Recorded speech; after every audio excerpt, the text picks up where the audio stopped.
N K Singh ji, लेकिन बार बार राजीव जेटली जी इस बात को घुमा देते हैं कि सीबीआई के मुद्दे पर वो बात नहीं करेंगे, क्योंकि सीबीआई को बताना चाहिए कि उन्होंने किस तरह से कार्रवाई की है, या उनकी जो कार्रवाई है उस पर अगर सवाल उठ रहे हैं तो वो क्यों संदेह के घेरे में है।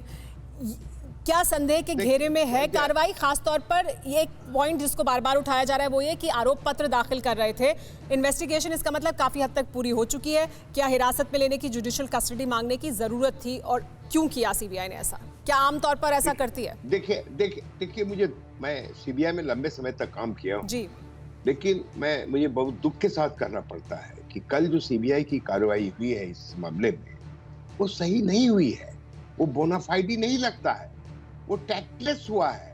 नंबर एक तो सैंक्शन का बात है, गलत ढंग से दिया गया। नंबर 2, जब आप किसी मंत्री को गिरफ्तार कर रहे हैं, एमएलए को गिरफ्तार कर रहे हैं, तो आप स्पीकर को और मुख्यमंत्री को अंधकार में रख के ऐसा काम नहीं कर सकते हैं। उनका प्रतिक्रिया मुख्यमंत्री जाने, वो सीबीआई की जवाबदेही नहीं है। लेकिन सीबीआई का जो कन्वेंशन है, जो नियम है, जो उसका नॉर्म है कि किसी भी गिरफ्तारी के पहले नेक्स्ट, तो अगर मिनिस्टर का गिरफ्तारी हो रहा है तो मुख्यमंत्री has to be taken into confidence. That is how the CBI should function. Number 1। Number 2, ये सारा चीज बेकार था।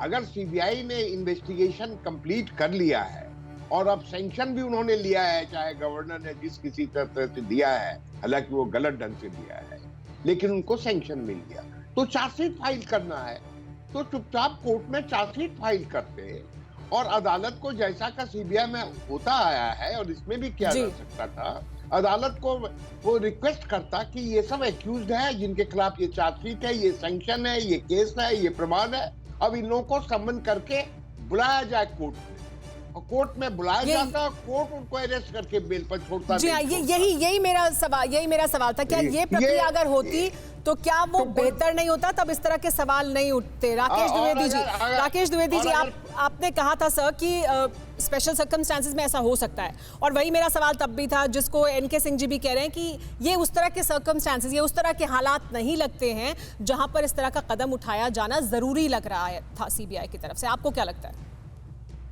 देखिए, टाइमिंग की बात कोई खास माने नहीं रखती। मूल बात ये है, जो डाउट्स पैदा होते हैं, जहां बोनाफाइडी लोग क्वेश्चन करते हैं, वो ये है कि जब तक कुछ लोग आपके साथ नहीं हैं तो आप उनके पीछे सीबीआई को डालते हैं, और जब वो आपके साथ चले जाते हैं तो आप वो सब गंगा से धुले हुए हो जाते हैं।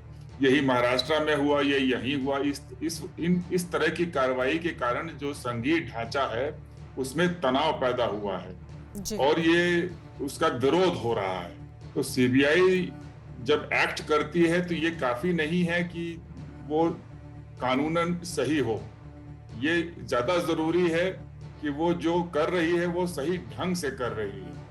आप 5 बजे जाने की क्या जरूरत है? कोई जरूरत नहीं है।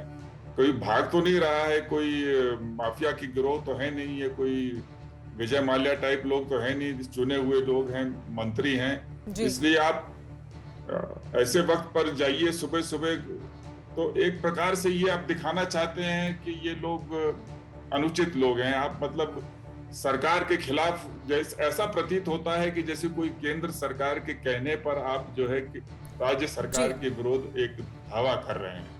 जी, तो ये चीज जो है नुकसानदायक है। ये बड़ी बात है जो आप कह रहे हैं कि कार्रवाई लीगली हो सकता है, आपके पास वो सैंक्शन हो या आप ले सकते हो, लेकिन ऐसा लगना चाहिए संघीय ढांचे के तहत कि जो कार्रवाई की जा रही है उसका तरीका सही है, उस पर सवाल नहीं उठने चाहिए। फिक्र आपकी, सोमवार से शुक्रवार रात 9 बजे सिर्फ TV9 भारतवर्ष पर। एक और बड़ी खबर आ रही है।